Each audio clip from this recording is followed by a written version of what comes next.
The only aviators fighting for their homeland were those of the Kuwaiti Air Force, who flew bravely whilst trying to resist the Iraqi invasion, before moving to bases in Saudi Arabia, helping coalition attacks on Iraqi-occupied Kuwait, and just like their Kuwaiti Mirage F1s, sported a Free Kuwait text on the fuselage.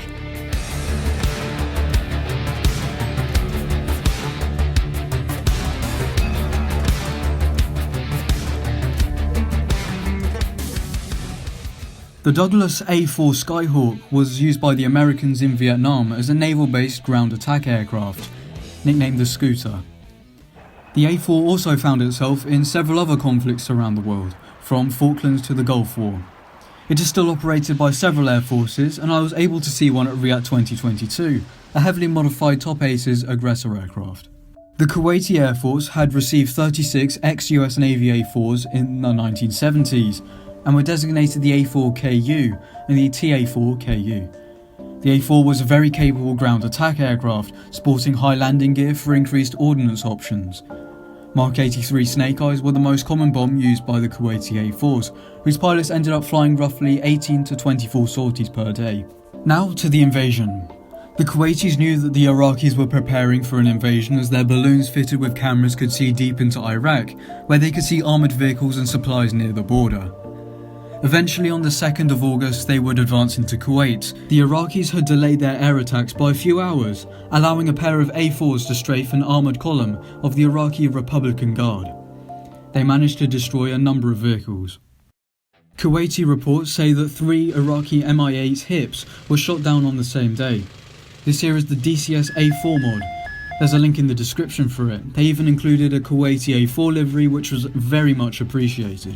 Though the Iraqi Air Force were late to join the fight, they soon bombed out several Kuwaiti Air Force airfields, with 3 A-4s being damaged at the airfield and abandoned there. Between the 3rd and 4th of August, most of the A-4s moved to dirt strips and roads for 2 days, launching attacks on Iraqi ground targets, before the remaining 24 would fly to King Abdulaziz Air Base in Saudi Arabia.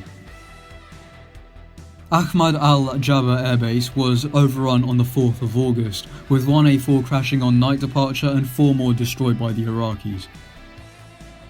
Iraq had finished the job on Kuwait by the 11th of August, and things would go silent for Kuwaiti operations, whilst the coalition gathered its might on the borders of Kuwait and Iraq. Hussein was given until the 17th of January to pull out of Kuwait, however he didn't, which meant that the Kuwaitis would be fighting over their country once again. Flying as the Free Kuwaiti Air Force, 1,361 sorties were flown until the war's end on the 28th of February 1991. On a mission over Kuwait, a pilot noticed that he had just dropped a 500-pound bomb through his old office window. On the 17th of January, an A-4 was shot down over Kuwait. Let's take a look at KAF 828s, piloted by Lieutenant Colonel Mohammed Al-Mubarak. Flying with 8 other Skyhawks, their target would be several Iraqi 9M21 Frog 7 artillery rockets, armed with 5 Mark 82 Snake Eyes and twin Colt Mark 12 20mm cannons in the wing roots. He would conduct 3 passes on the Iraqi artillery, dropping bombs and strafing targets.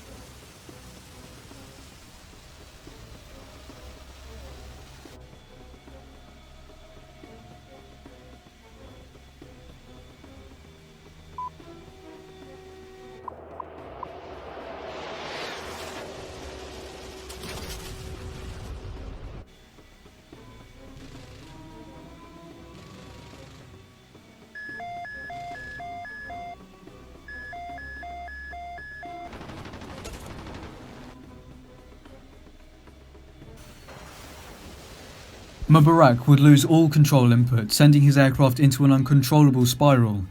He ejected and was captured by the Iraqis. He was taken to Baghdad as a prisoner of war, along with British Tornado GR1 pilots John Nichol and John Peters. Kuwait presumed him to be dead, but he was still alive, making a return to Kuwait, helping the Air Force rebuild itself. Thank you very much for watching. Please like and comment. If you want more Gulf War stuff, please subscribe and turn on the notifications for the channel. Thank you for watching.